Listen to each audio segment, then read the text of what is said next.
O Caio começou a falar umas partes do conceito, principalmente a partir da serialização, do módulo, e aí vamos explorar mais a fundo isso. Do que vocês viram do primeiro contato ali, né, com a obra do Morris, o que mais é evidente é esse abstracionismo geométrico.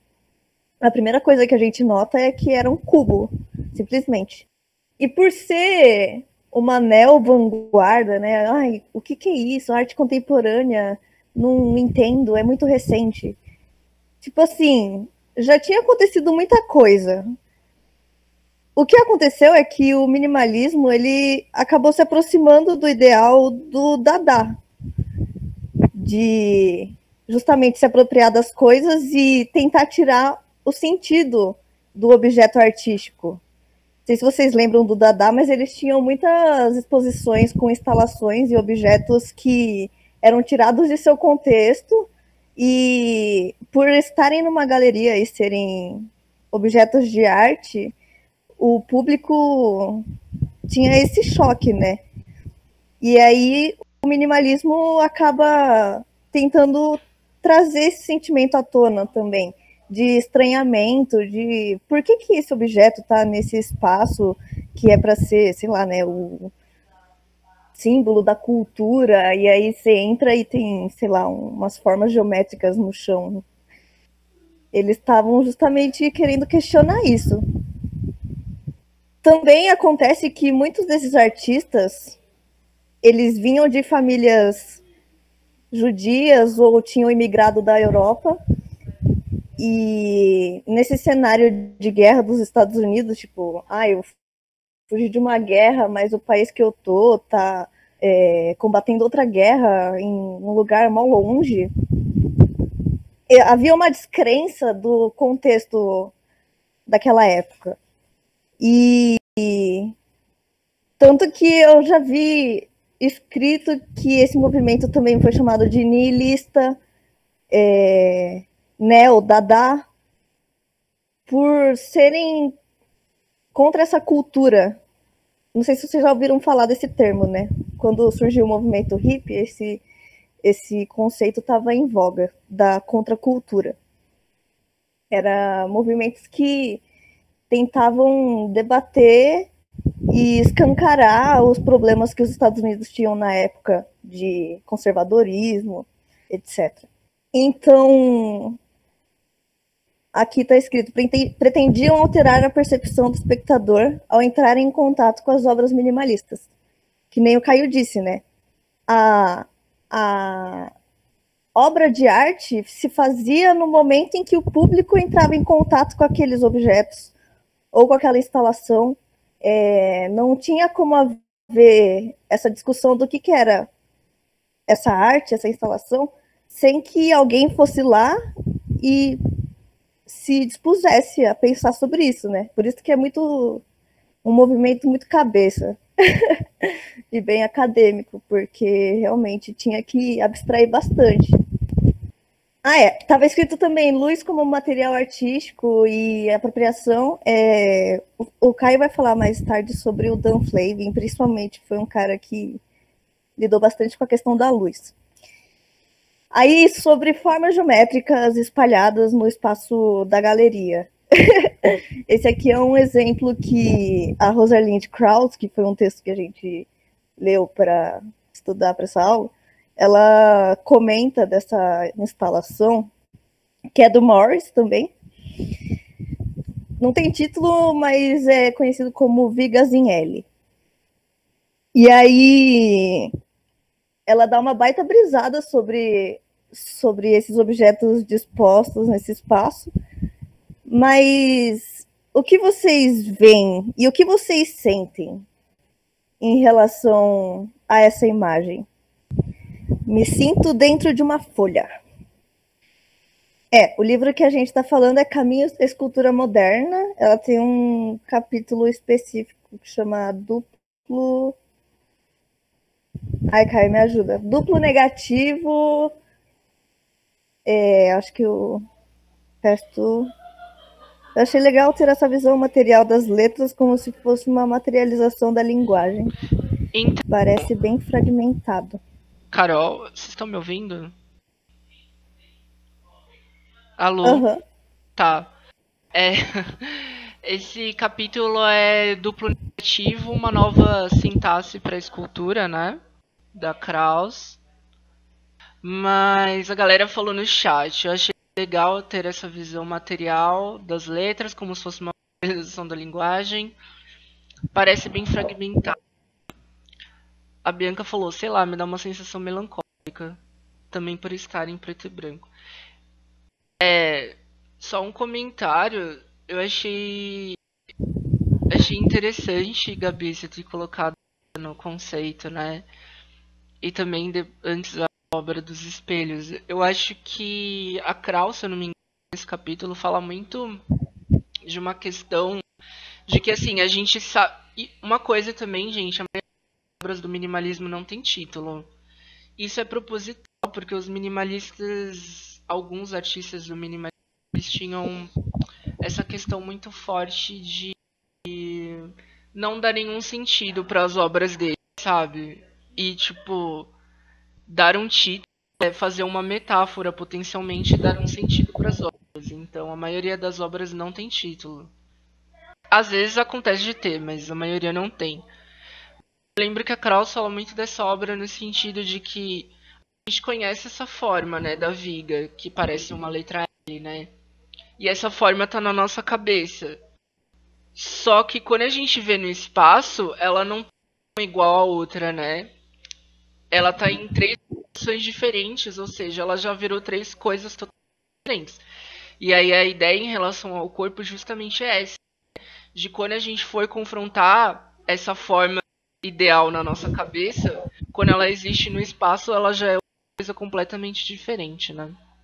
Justamente, ela fala sobre como o espectador ele entra na galeria com a sua trajetória e as suas noções pré-formadas.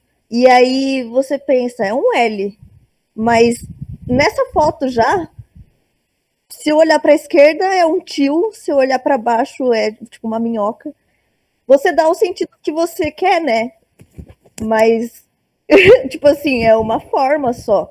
O que ela brisa é justamente que eles queriam que você explorasse o espaço para desconstruir essa noção do sentido do objeto. Tipo, não é para ele ter um sentido, ele é uma forma no espaço. Ó, essa é uma das que me deixou bugada, hein? Com dor de cabeça. O Frank Stella, ele é um dos precursores e também produziu na época do minimalismo, mas ele tinha essa questão de quadros em preto e branco. E o que eu li era assim: antes, na verdade, ele pintava uns quadros todos coloridos, mais animados tal. E aí, num dia, ele ficou bravo com as cores que ele tinha escolhido, e aí resolveu pintar tudo de preto e deixar só os espaços entre as linhas branco. E aí ele foi dormir. No dia seguinte, ele olhou o que ele tinha feito e falou: Nossa, que bagunça! Mas que bagunça interessante. Exato, Carol, ele se descobriu gótico. E essa obra em específico tem um título, chama Define Rock. A tradução parece que é o início de um hino nazista que falava ao alto, bandeira, algo assim. Ele não era nazista, tá, gente? Ele é de família judia que emigrou da Alemanha. E muito desse trabalho em preto e branco dele meio que trata sobre o luto e o holocausto. É bem sutil, claro, né? Mas ele deu esse sentido, né? E até a Rosalind Krauss fala que parece uma cruz, que a gente pode pode conceber narrativas em cima, mas não era necessariamente o intuito dele. Continuando os conceitos, que nem o Caio tinha falado, estava rolando o pop art, o expressionismo abstrato também estava meio que já no seu fim, agora eu não lembro, mas acho que ele rolou mais nos anos 50, né? E o expressionismo abstrato, ele tem toda a questão da subjetividade e do gesto do artista, como é único, sei lá o quê. E esses artistas do minimalismo não eram uma escola, um movimento super unido, concretizado.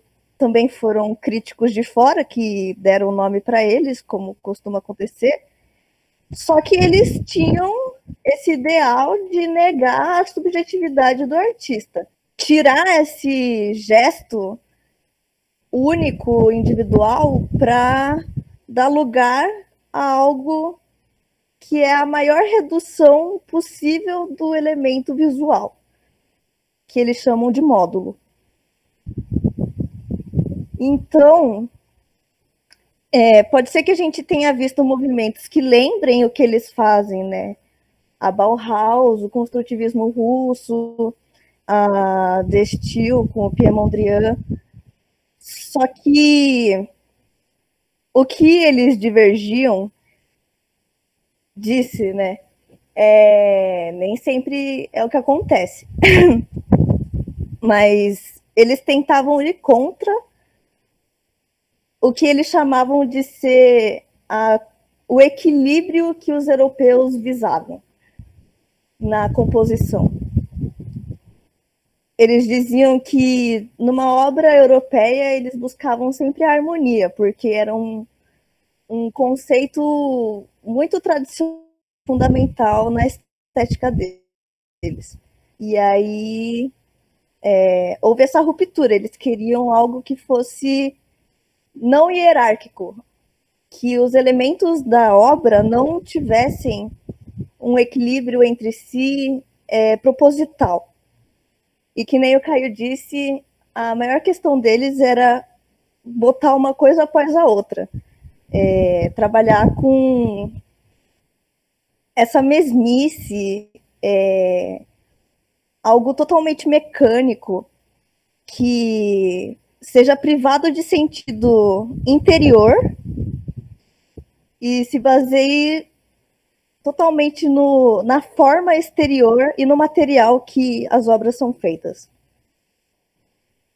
E aí tem essa fala do Frank Stella, que era o que a gente estava vendo na imagem anterior, que eu acho que caracteriza muito esse movimento. O que você vê é o que você vê. Não tem sentido, não tem uma narrativa, é só experiência visual e espacial. Tanto que a maior parte dessas obras são em grandíssima escala, elas envolvem uma imersão do sujeito que deixa de ser um espectador tábula rasa. Ele passa a ser um elemento fundamental para a experiência ser possível. Lembro do suprematismo. Então, né, eu acho que eles tinham um quê religioso, pelo que eu lembro do Malevich, ele tinha esse quê aí de trazer a pureza para a arte, né? E aí, esse último tópico, a exploração do espaço e da matéria tenta se afastar totalmente do ambiente da galeria. E aí surgem coisas como land art e earthwork, e o termo que a gente vai ver que chama site specific. São obras que foram feitas especificamente para um lugar ou com materiais daquele próprio lugar e não precisam ser permanentes ou terem uma manutenção constante. Claro que se tiver dinheiro envolvido, ajuda, né? Mas a busca de trabalhar com esse material e o processo, que é muito importante nessa época, inclusive tem um termo arte processural, essas investigações estão muito ferventes. Nos Estados Unidos, né? No Brasil aparece meio de outro jeito. Desculpa, Gabi, é que a Carol comentou, né, dos professores da House. Sim, de fato, né, o mesmo Joseph Albers deu aula na Black Mountain College, que foi aquele espaço que eu comentei na aula da Pop Art, que o Jasper Jones e o Rauschenberg tiveram aula, né? Enfim, muita gente da House foi para os Estados Unidos. Mas eu acho que aqui a grande diferença entre a abstração que o House produziu e o que o minimalismo estava propondo era justamente quebrar com essa maneira de construir a obra, né? Porque a composição é uma maneira bem tradicional de se construir a obra, isso desde o Renascimento, que foi carregado mesmo nesses movimentos de abstração. A gente parar para pensar, por exemplo, numa obra do Mondrian, que é milimetricamente pensada para dar a sensação de equilíbrio. E aí uma hierarquia, né? E quando a gente Bianca, fala do Donald Judge, é isso. Desculpa, Caio. A Bianca perguntou se o desligar do sentido é parecido com o dadaísmo. Sim, por isso que eles foram chamados de neodadaístas também, mas esse termo não pegou, né? Sim. Tipo assim, a apropriação é bem parecida à falta de sentido, essa tal da anti-arte. Mas o conteúdo não havia tanto essa negação agressiva e violenta que o Dada tinha. Eles são bem mais milimétricos e partindo da estética industrial. Um trabalho muito famoso que o Robert Smithson, acho que ele está inserido no pós-minimalismo. Minimalismo é dito como acontecendo no final dos anos 50 até metade dos anos 60. E a partir disso já é pós-minimalismo. Tinha uma tradição muito forte até então da escultura ser sobre tirar a vida interior do material. Exato, Carol. Presente até entre os modernos. Eles tentavam trazer do mármore, do ferro, como se fosse uma alma. Claro que é um sentimento imposto sobre o material vindo da gente. O minimalismo queria justamente tirar isso da questão, né? Não tem alma no material, ele é só um bagulho inanimado. O sentido a gente que dá, então vamos tirar. Então, o Robert Smithson, nesse Sparrow Jetty dos anos 70, foi um dos grandes pioneiros da tal da land art. Lá no livro da Rosalind Krauss, ela chama de earthwork. Talvez seja um termo mais americano para isso. Aqui no Brasil, acho que ficou mais conhecido como land art. Obras que tiram do ambiente que elas estão sendo produzidas o material estético que vai ser trabalhado. E aí a gente vê as dimensões disso, né? 4 quilômetros por 500 metros. Tipo assim, quando eles foram explorar essa questão do material em larga escala, fora do ambiente da galeria, o negócio ficou doido. E aí, gente, agora o meu microfone está gravando. KK. Eu vou ter que controlar assim. Porque eu não tô sozinho em casa, aí fica uns barulhos na gravação. Mas enfim, gente, o Donald Judd, ele foi esse cara que escreveu o texto, né? Ali uma fotinho dele nos anos 70, do lado de uma obra dele, 60, na verdade. Enfim, é ele que escreveu o Specific Objects em 64 e aí em 65 foi publicado.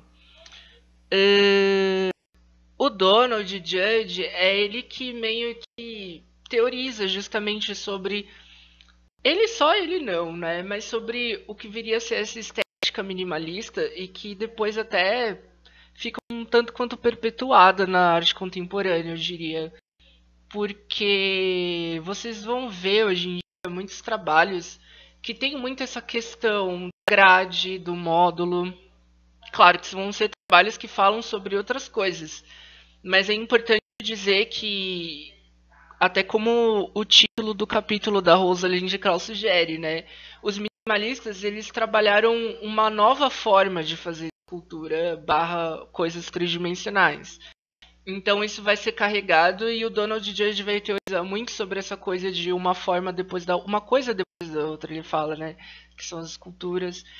Aí os críticos e os historiadores de arte vão ter uma leitura no sentido de que isso é muito da cultura estadunidense, de serem muito pragmáticos. Também tem uma questão do cotidiano na arte, porque um dia é uma coisa depois da outra.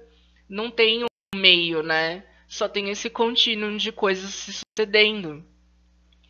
E essa estética meio monótona, meio não, completamente, vai ser super incorporada nos trabalhos minimalistas. O Donald Judge, ele começou na pintura, na verdade, e depois que ele vai para a escultura, vai explorar todos esses materiais industriais, como plexiglass, se eu não me engano, a tradução seria acrílico, mas eu posso estar enganado. Aço inoxidável, compensado. Ele vai ter duas casas nos Estados Unidos. Uma em Nova York, que era tipo o centro de todos esses movimentos artísticos dos anos 60 e 70. E em Marfa, no Texas, que é uma cidade que fica no deserto. E aí a gente tem que pegar tudo que a Gabi acabou de falar sobre o land art, né? E sobre artwork e esses trabalhos fora do espaço da galeria. Porque o Donald Judge, com uma ajuda financeira da DIA Foundation, que é um órgão lá dos Estados Unidos, que tem inclusive o espólio de várias obras do minimalismo. Ele vai fazer obras e espaços na cidade, no deserto, para acumular obras dele e também obras de outros artistas do minimalismo. E hoje em dia essas obras os espaços foram expandidos e é conhecido como The Night Museum. Aqui é um dos primeiros trabalhos dele nesse vocabulário minimalista, né? E aqui a gente tem tudo que a gente falou, né? De características, uma coisa depois da outra. É uma forma tridimensional, tá na parede, né? Eu acho isso bem interessante. Como ainda tem essa coisa de estar na parede. Muito reminiscente da pintura. Essa casa no Texas é linda, linda. Sim. Inclusive o Donald Judge, ele tinha um interesse em arquitetura e design também. Esse título é uma homenagem, mas assim, não tem nenhum significado psicológico, emocional na obra para essa Susan Walters, sabe? É isso que vocês têm que aprender. Os títulos são homenagens, mas necessariamente o conteúdo formal da obra não vai dizer nada a respeito dessa Susan, sabe? Então, isso vai ser muito utilizado, inclusive, pelo Dan Flavin. Essa obra do Donald Judge tem milhares de variações, talvez seja uma das obras mais famosas dele. E assim, da mesma forma que a gente viu nos artistas da arte conceitual, inclusive muitos terão trabalhos minimalistas, enfim, essa galera tava fazendo de tudo um pouco. Existe uma maneira específica de montar essas obras determinado pelo Judge e que vai ter toda uma relação matemática com o teto e um espaço entre essas caixas, né, de ferro galvanizado e outra vão ter que ter o mesmo espaço, enfim, é toda uma questão matemática, mas meramente para produzir essa sensação de uma coisa depois da outra, né? Enfim, não sei, quando eu olho essa obra parece uma estante ou sei lá, que as caixas estão flutuando. Ah, sim, elas também têm laca, né, que é uma cobertura de tinta industrial. Aqui, gente, é uma das obras do Judge lá em Marfa, no Texas, no deserto. E são 15 trabalhos sem título de concreto. Esse é o título da obra. Esse é um trabalho já mais antigo, é dos anos 80, né? mas demorou 4 anos para ser feito. E aí tem toda essa relação com a paisagem, enfim. Eu acho que essa obra me dá uma sensação de, sei lá, ruína, de alguma maneira. Pode passar, Nalu. Vamos ver outra foto. Não sei. O que vocês acham disso, gente? Parece que, sei lá, uma construção que não acabou. Um elefante branco, sabe? As construções inacabadas da Unicamp. Sim. Eu acho doido que essas obras estão no meio do deserto, né? Sei lá.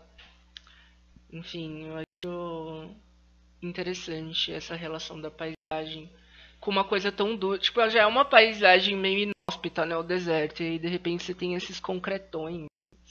Caixonas de concreto. É esquisito pensar, tipo, pra quem que é essa arte, né? Quem vai andar por ali e pensar que isso é arte? Exato. Tem todas essas questões, né? Quem vê, como você vê uma obra dessas, né? Não é como ir no museu.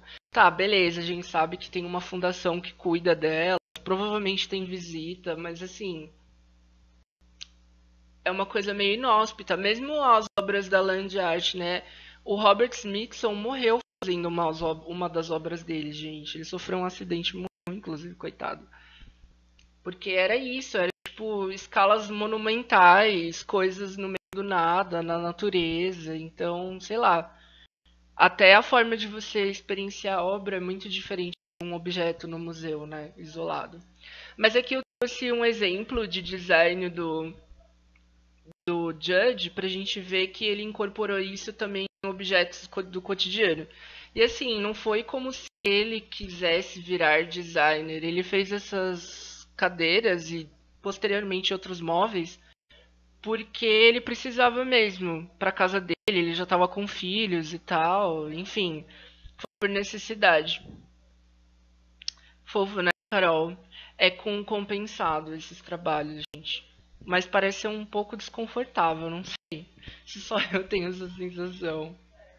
Mas enfim, eu acho bonito, né? A Patilope concordou que dá dor nas costas ver Sim, essa cadeira. patero, com certeza. Patero. Mas enfim. Aqui, essa é uma foto do Robert Morris. Eu trouxe ela de propósito para vocês verem que a bicha era bem performática mesmo.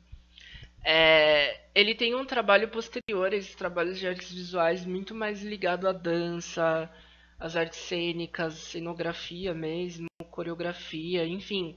Ele vem desse lugar. E aí também, nos anos 60, ele vai fazer o Notes on Sculpture, que é uma série de textos falando dessa relação do espaço, do corpo das pessoas e das obras de arte.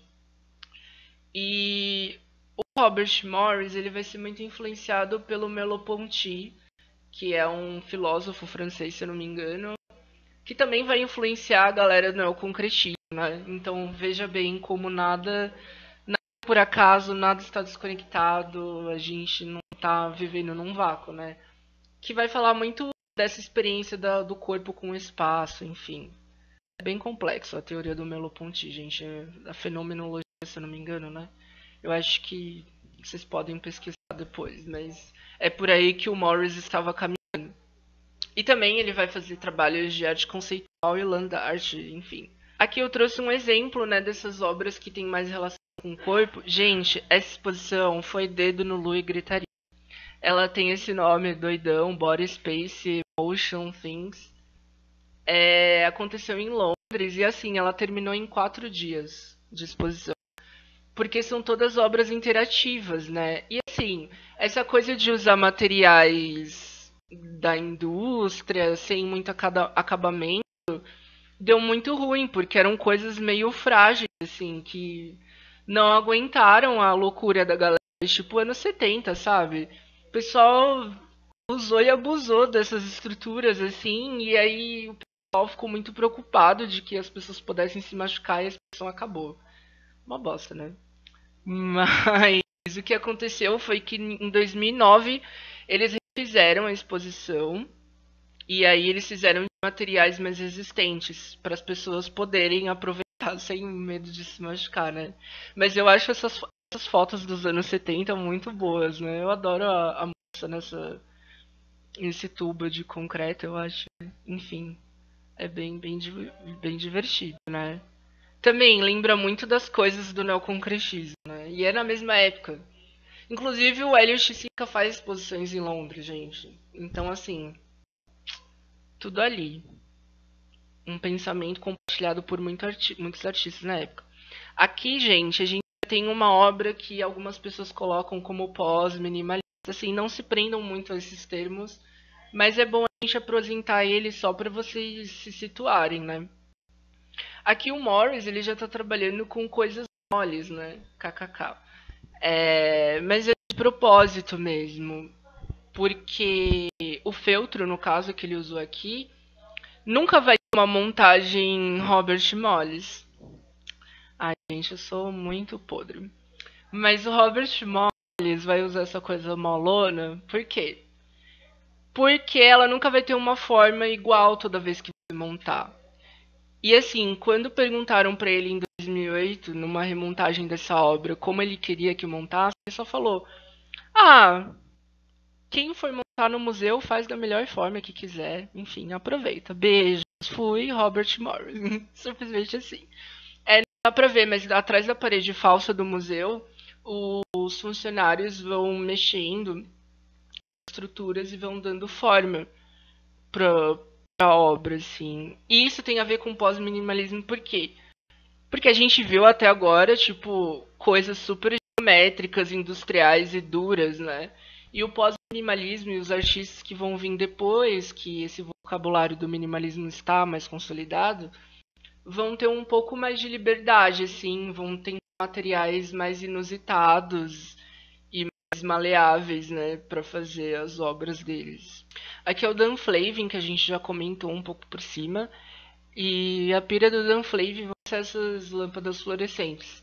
Ele também vem da pintura, assim como o Donald Judd, mas ele foi incorporando a luz no trabalho dele, e a luz de verdade. É até uma coisa importante pra gente pensar conceitualmente, né, gente? Porque, ai, sim, fotos boas, né, Carol? Foi até difícil achar as fotos deles, uma melhor. Mas a pintura persegue muito a luz, né? Mas ela produz isso de uma maneira artificial, se a gente for pensar, é uma luz ilusionista. E a gente já viu que o minimalismo trata as coisas do jeito que elas são, né? Sem enfeite. Então, desses trabalhos que ele colocava lâmpadas perto das pinturas, ele vai trabalhar só com as pinturas. E, novamente, títulos ou sem título, ou apelidos, ou homenagens, enfim. E o Dan Flavin não vai se considerar minimalista. E é aquilo que a Gabi falou também. O minimalismo foi muito mais um termo guarda-chuva para juntar vários artistas que estavam fazendo coisas mais ou menos iguais na época, do que, sei lá, o futurismo, que tinha um manifesto, que as pessoas se uniram ao redor de uma ideia mesmo, né? Enfim. Aqui é um desses trabalhos que eu falei, que ele foi aos poucos incorporando a luz, né? Esse título, Icon, faz referência àquelas... Gostou, Larissa? Que bom.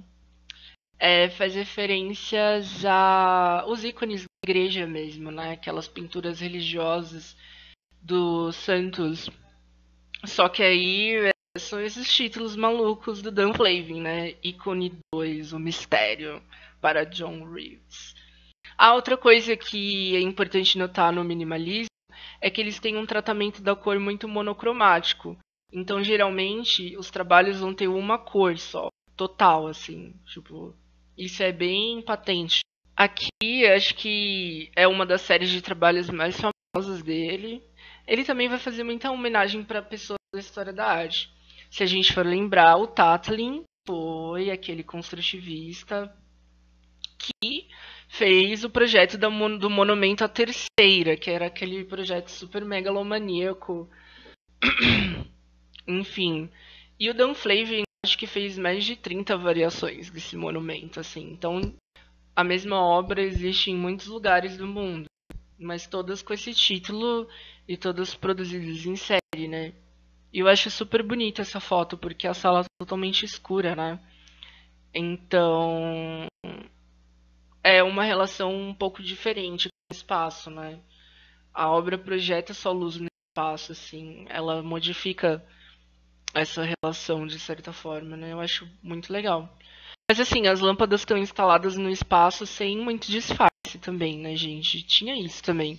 O minimalismo tem essa estética. Aqui eu trouxe uma vista de exposição dele para vocês terem uma noção, assim, de como as obras ficam instaladas, né? Se eu não me engano, bonito, né, jovens? À esquerda a gente tem um monumento para Tatlin. Mas aí no fundo já tem uma mais coloridinha. E parece que nem tem legenda, né? Não tem muito um rigor de enaltecer essas obras. E o artista tal. Eu acho isso bem interessante sua colocação, Gabi, porque eu acho que tem muito a ver com essa apresentação literal dos objetos, sabe? Pelo que eles são. Se a gente for parar pra pensar assim. E acho que até para estabelecer essa relação diferentona com o espaço, né? Eu vi uma obra dele uma vez, em 2016, numa exposição na Pinacoteca. Bem bonito, fiquei até emocionado. Falei, meu Deus. KKK, um Dan Flavin. Gosto bastante. Ai, gente, desculpa, a foto do Saul Lewitt deveu. Não tem uma foto conceitual bonitinha, coitado. Mas a gente já viu ele na aula de arte conceitual. E ele fez trabalhos também minimalistas, né? E tem toda essa questão de instruções. E as instruções também podem ser lidas como essa impessoalidade que o minimalismo procurava nos trabalhos, né? E ele geralmente vai trabalhar com o mesmo módulo, mas variando um pouquinho, assim, a mesma estrutura. Principalmente o cubo. Tipo, se vocês procurarem os cubos do Saul Lewitt, vocês vão achar 1000 variações, assim, no mesmo trabalho. Aqui é um exemplo de uma obra dele que tá na Tate. Tem essa questão da escala também, né, que a Gabi falou, que é importante nessas obras. E, se eu não me engano, o Donald Judge ou Robert Morris falavam que a questão também deles fugirem da composição tradicional é porque como elas estão meio que em fileiras ou uma coisa só, você tem uma apreensão total do trabalho, né? Tipo, você absorve ele de uma vez, entre aspas. E aqui é um exemplo de desenho de parede dele. Gente, é um desenho gigantesco, assim, tipo, feito com instruções por várias pessoas. É bem, bem legal. Tipo, Mentira, não foi ele que fez? não, são instruções. Ele deixa as instruções e as pessoas que fazem. Berro. Sim. Me lembrou a Varejão. Por que lembrou Varejão pra você, Gavi? Que curioso. Ela tem um trabalho de drawing com a brisa dela lá de azulejos. Ela tem essa coisa de azulejões, né? Aquela instalação de inhotim bem grandona. Inclusive o Saul Lewitt, ele vai ser amigo de vários artistas. O nome dele é Solomon, gente. Mas Sol é o apelido. Eu gosto desse apelido. Inclusive vai ser tipo o BFF da Eva Hess, que vai ser talvez a grande artista, assim, pós-minimalismo. Entrando na questão do pós-minimalismo, eles são tão perto um do outro, gente, que realmente é como se fosse uma coisa só. O ponto principal de diferença entre eles, como o Caio já citou, é esse passo à frente da exploração dos materiais, que deixa de ser em busca de resultados super quadradões e rígidos, concretos, começa a haver uma interação maior com elementos do corpo, uma busca mais orgânica de fazer esse trabalho minimalista. A gente vai ver isso mais com a Eva Hess, mas o Sierra, ele É Serra ou é Serra? Agora eu tô confusa. Ele... eu acho que tá escrito errado, gente. É Richard Serra. Ele explora formas mais orgânicas, mas em materiais considerados tradicionais do minimalismo. Que nem a gente vê, ele tem uma vivência siderúrgica na adolescência que aproxima demais o trabalho dele com metais e essa questão industrial. E aí esse cara, ele é muito engraçado, gente, porque ele gosta de fazer coisas enormes e minimalistas, né, que uma boa parte dos americanos não concordavam, os que eram mais conservadores. Então, sei lá, eu acho que ele ganhou uns editais na vida para fazer monumentos para cidades, e aí um deles que eu vou mostrar daqui a pouco teve altas repercussões.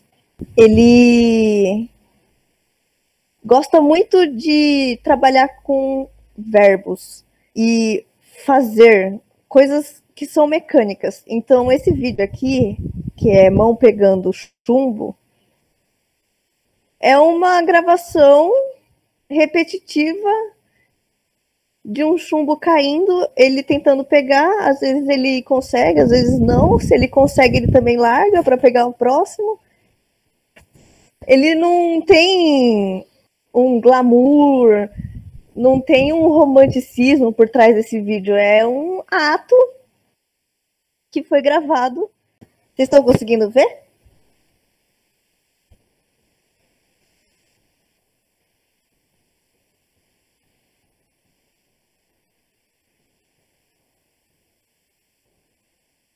Tipo assim, naquela época não existia YouTube, esses vídeos eles não eram trending topics, né?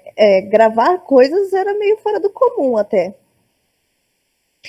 Ainda mais se fosse um ato super comum e sem nenhuma narrativa por trás. Por isso que pode parecer um movimento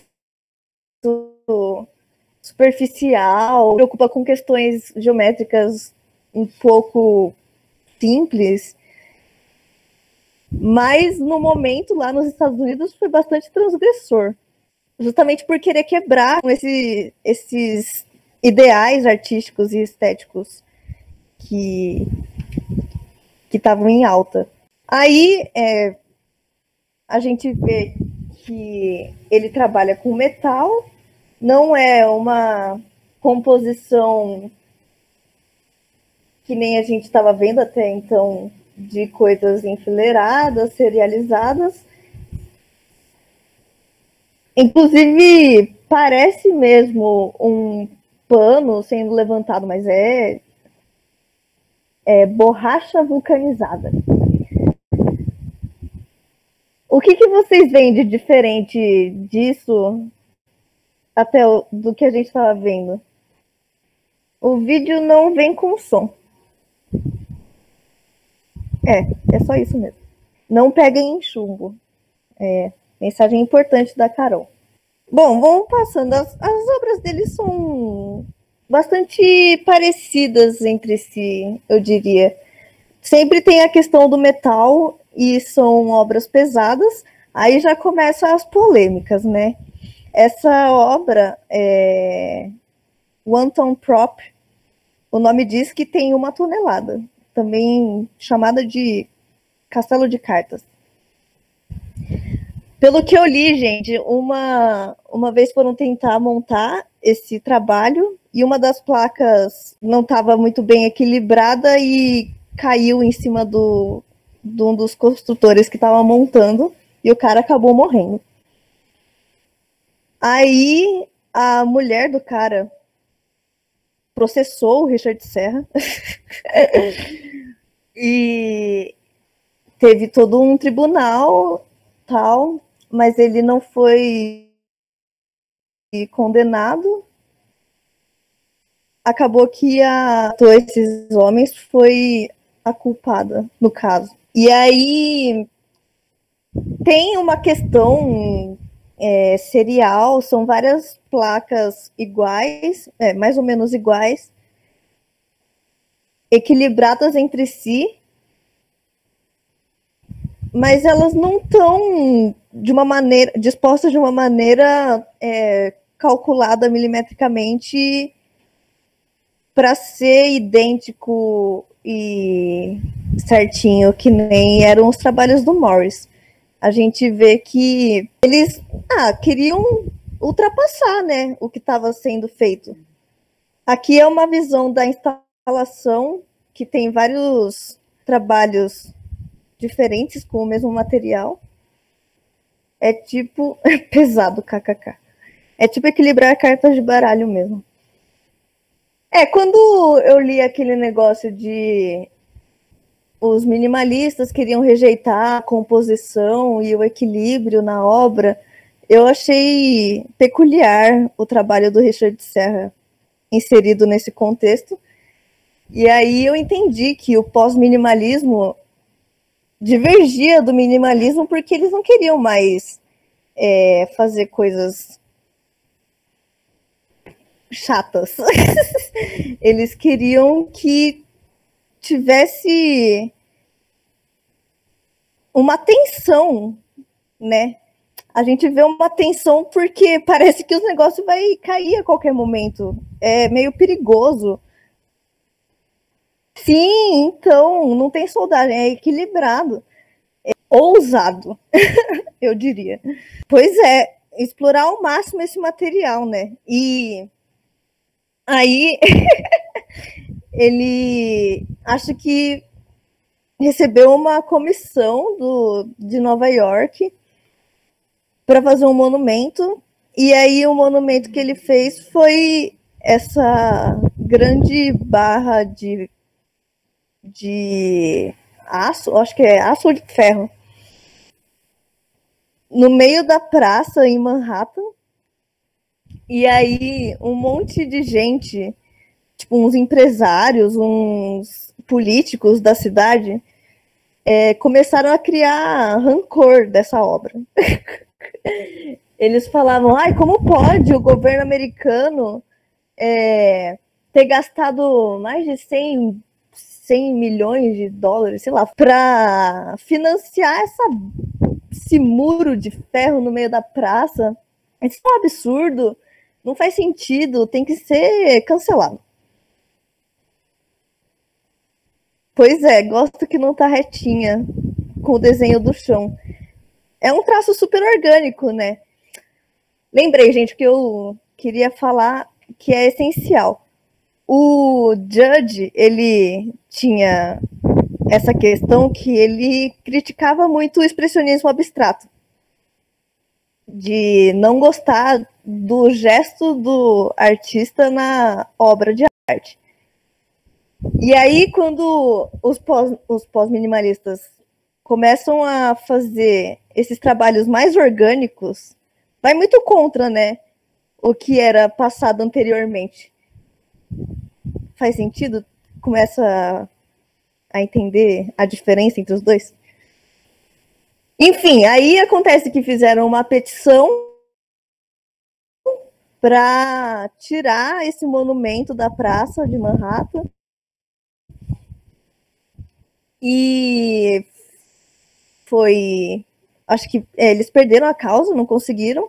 Só que aí, acho que os militares, tipo, foram reclamar pro governo e, eventualmente, o Richard Serra foi processado mais uma vez e conseguiram tirar. Então, durou 8 anos essa obra em espaço público até ela ser guardada num galpão e esquecida. Ai, gente. Aqui a gente tem uma foto da Eva Hesse no seu estúdio. Ela começou a produzir bem cedo, nessa mesma época que os minimalistas ainda estão com as suas explorações mais voltadas para o industrial, para coisas uma após a outra, geométricas e certinhas. Só que ela tinha as próprias pesquisas, né? Ela nasceu na Alemanha e lá nos Estados Unidos passou por várias escolas até ingressar na Yale e lá se formar. E teve bastante proximidade com o trabalho dos minimalistas, só que ela rejeitava essa forma geométrica milimétrica em prol de coisas mais voltadas para o corpo feminino e movimentos mais orgânicos. Então, ela foi muito criticada também por tentar, misturar coisas do expressionismo abstrato com o minimalismo. Mas, enfim, produziu mesmo assim. Aí o minimalismo, infelizmente, era visto como um movimento masculino, por isso ela também foi bastante criticada. Aí ela sofreu um divórcio, a mãe dela se suicidou e no fim ela descobriu que tinha um tumor no cérebro. Morreu bem jovem, com 34 anos, nos anos 70. Sim, bem triste. Depois a gente pode ver mais obras dela, porque eu não coloquei tantas quanto eu queria. Uma coisa que eu esqueci de falar nos conceitos é que existe uma grande ambiguidade entre escultura e pintura. Claro que foi citado por cima pelo Caio, mas é fundamental isso. Justamente nessa obra da Eva Hesse, que é uma moldura com um negócio de aço saindo dela. Tipo, sai completamente pro tridimensional, né? Ela veio da pintura também, mas quando ela começou com esse negócio de trazer o tridimensional para estruturas que eram vistas como pintura, aí pegou fogo. E dá para ver, né, que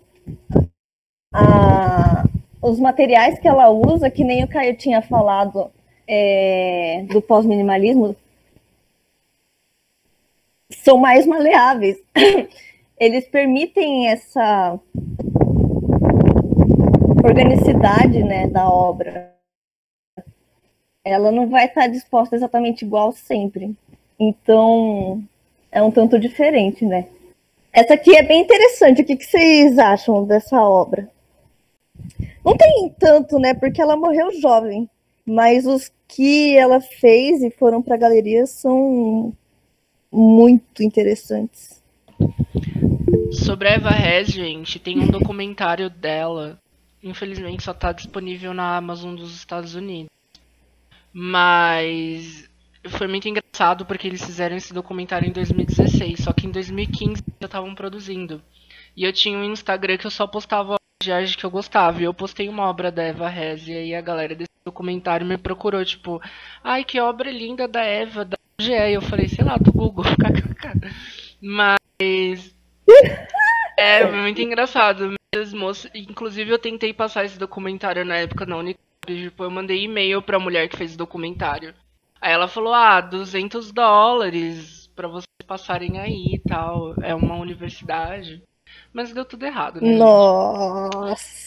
gente? Sim, ela foi fofa ainda, a diretora. Tipo, ela super respondeu o e-mail e tal. Mas enfim, o que eu gosto mais da Eva Hesse é que ela era muito original, assim, com o uso dos materiais, né? Porque isso é metal, mas também tem, tipo, tá coberto por algodão, sabe? De alguma maneira tinha essa linguagem industrial do minimalismo, mas já era uma coisa mais viva, parece, né? Tipo, eu senti que as obras dela meio que criaram a própria vida dela, né? Sei lá. Eu acho muito bonito.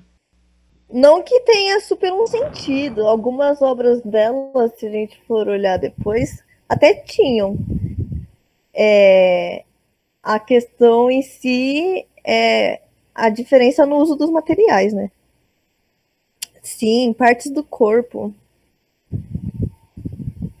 O que eles mencionam, os textos, né, sobre essa obra, é a proposta de casamento do expressionismo abstrato e do minimalismo.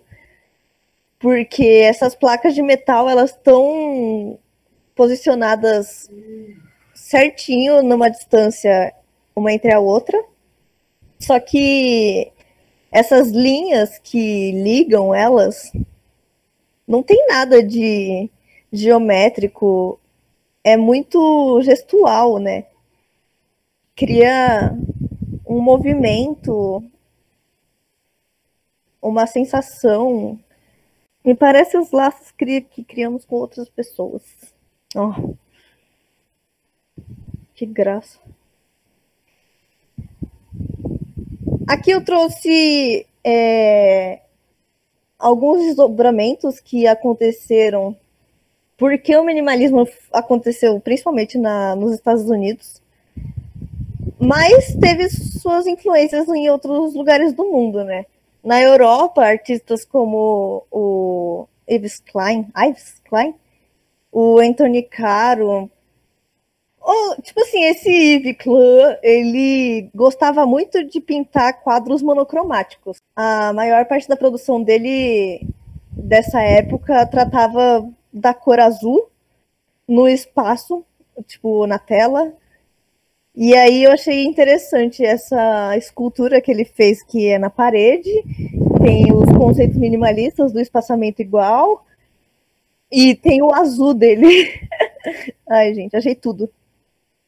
Parece um meme do gatinho branco fazendo careta. Yves Klein.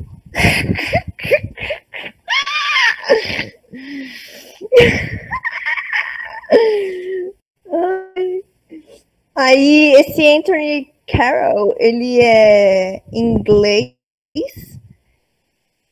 Eu achei legal esse trabalho dele, que me lembrou os trampos do Serra, de apoiar placas. Acho que o Morris também tem umas coisas de apoiar placas em outras coisas.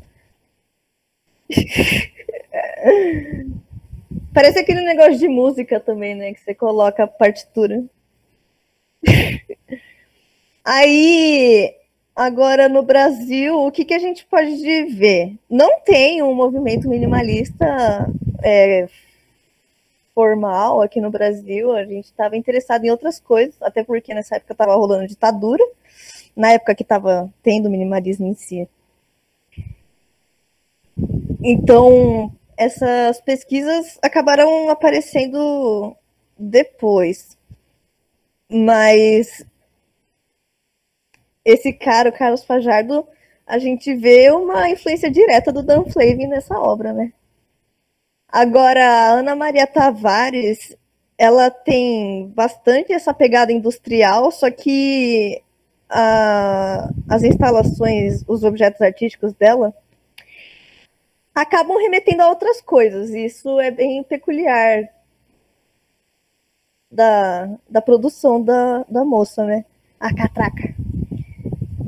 Mas eu achei interessante trazer alguns artistas que foram tocados por esse trabalho minimalista. Até porque artistas dos Estados Unidos vieram expor no Brasil, né, na Bienal, acho que de 84. Foi um pouco depois, mas eles vieram.